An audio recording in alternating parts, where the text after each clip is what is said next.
This man fatally shot his wife, but was sentenced to only 10 years in prison. Now there's anger at the all-female jury. We warn you, this video is intense. Imagine capturing the final moments of your life on camera. A chilling confrontation, a gun pointing at your head, and the voice of the person you trust the most saying, "You're going to meet Jesus." That's exactly what happened in the tragic case of Patricia Birmingham, a 48-year-old mother whose life was cut short in her own home. What unfolded wasn't just a horrific crime. It was a shocking unraveling of a marriage, torn apart by suspicion, accusations, and deadly consequences. It's a chilling moment as a husband driven mad with jealousy stands in his driveway. 60-year-old Carey Birmingham is wearing only a robe, and that shotgun he's holding, it's aimed right at his wife, Patricia. You really want this on video? I'll pull it. I'm mad enough to pull it. Your neighbors are going to see you pointing a gun at me. All right, goodbye, Breeze. You're going to meet Jesus. And with that, he pulls the trigger, shooting Patricia 3 times in the face. Hope it was worth it. The evidence was rock solid. After all, every moment of the murder outside Houston was captured on video. Birmingham pled guilty. The motive for shooting his wife? He says he was in a state of rage because he had learned his wife was allegedly having an affair. But her family says that's simply not true. But was this a moment of uncontrolled rage or something far more calculated? Let's break down the chilling details of that day and the events that led to this unthinkable tragedy. Carey and Patricia Birmingham were a happy couple living together with their daughter. From the outside, they appeared to lead a quiet, seemingly stable life. Both Carey and Patricia had their own career paths that defined their lives. Carey, a man with an entrepreneurial spirit, was no stranger to hard work. He ran a business, establishing himself as a provider, someone who took pride in his accomplishments and the life he had built. While Patricia, on the other hand, was described by those who knew her as compassionate and nurturing. She worked in the healthcare sector, often putting the needs of others ahead of her own, but later moving to real estate. Together, they raised their daughter, Olivia, and enjoyed the suburban comforts many dreamed of. Like many relationships, there were moments of love, but there were also cracks, deep ones. And those cracks, they didn't just appear out of nowhere. Carey's trust in Patricia began to unravel. The spark that would ignite the tragic events was a whisper that became too loud to ignore. Cheating allegations. Carey became convinced that his wife was having an affair, and the weight of that suspicion started to fester. Patricia, aware of her husband's growing suspicions, found herself at the center of a storm she could not control. The allegations, whether true or not, drove a wedge between them, and soon those whispers turned into a confrontation that would forever change the course of their lives. What started as an argument soon spiraled into something much darker. This wasn't just a conversation over coffee. This was a confrontation that was about to escalate in a way that no one could have anticipated. In the tension of the moment, Patricia did something that's hard to imagine in a situation like this. She grabbed her phone and started recording the argument. She knew something was coming. Maybe she knew how dangerous Carey's anger had become. Maybe she just wanted to document it. Either way, this wasn't a typical fight. In the video, you can hear Carey's voice, cold and foreboding. He's standing there in his robe, holding a shotgun, the kind of weapon that makes your stomach twist when you realize what's about to happen. And then Carey says something chilling, something that cuts through the air. "All right, goodbye. You're going to meet Jesus." And then 3 shots ring out. Patricia was shot and killed in that very moment. Just like that. No warning, no second chances. The woman, the wife, the mother, gone in an instant. It's important to remember, though, that this wasn't some crime committed in the heat of an argument. There was no pause, no remorse in the immediate aftermath. Carey's actions seemed planned, deliberate. The shot he fired wasn't just a reaction to anger, it was a cold execution. And it didn't stop there. The recording Patricia left behind was chilling evidence, a silent witness to the horror that unfolded. That video would be pivotal in what happened next. But for now, all we're left with is the heart-stopping reality that one argument, one decision can take everything away. Carey was arrested shortly after the shooting, and the charges were clear: murder. He had killed his wife. But here's where things start to get complicated. You see, in legal terms, this wasn't just a straightforward murder case. It had layers, twists, and emotions that would be argued about for months. Carey's defense team quickly went to work, and they had a story to tell. They argued that this wasn't premeditated. They painted the incident as a crime of passion. Carey had discovered his wife's infidelity, and in that moment of raw, emotional turmoil, he snapped. He wasn't in control of his actions. He was acting out of hurt and betrayal, blinded by the pain of what he had just learned. The defense wasn't saying Carey was innocent, but they were pushing the narrative that his actions were done in a fit of rage, not with cold, calculating intent. But, as we all know, the prosecution wasn't buying it. They had something that would be hard to ignore: the video. That recording Patricia made in the midst of the argument was the prosecutor's ace in the hole. It wasn't just a casual argument anymore. And that,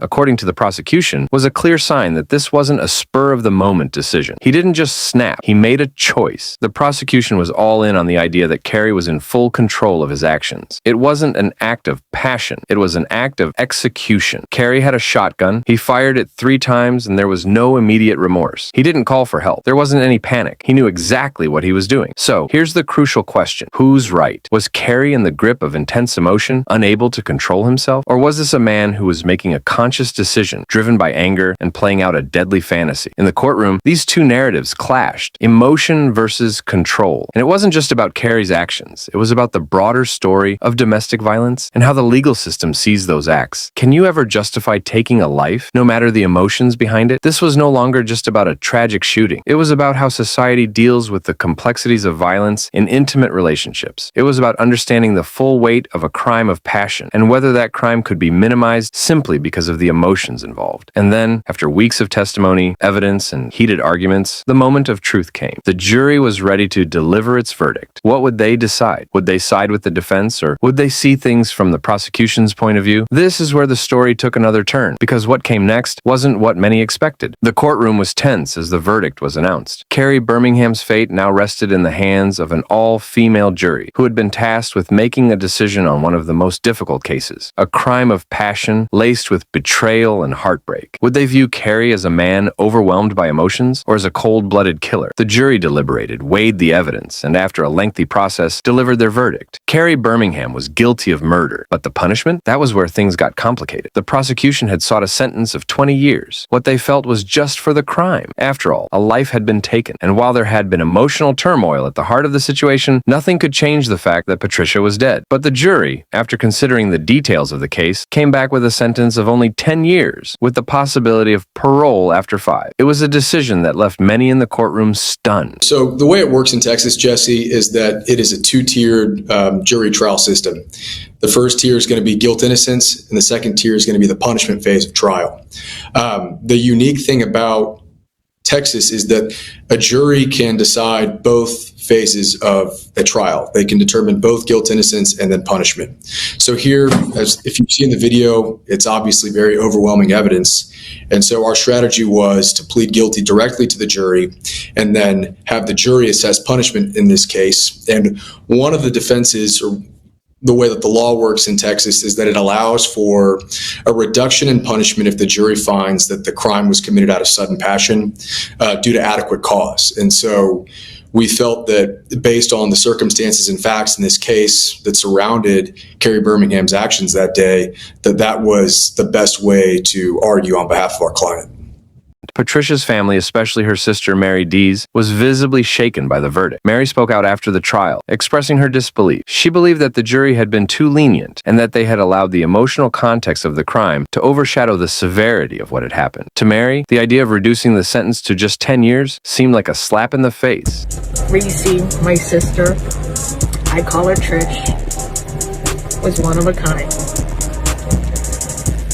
She loved everyone that she met, and most of those people all loved her back. When I got that call on December 6th that she was gone, I had a million things come to mind on what could have possibly happened. Never once was it a thought in my mind that it could have been her husband, someone that I've also loved for 20 years. He's been in our family.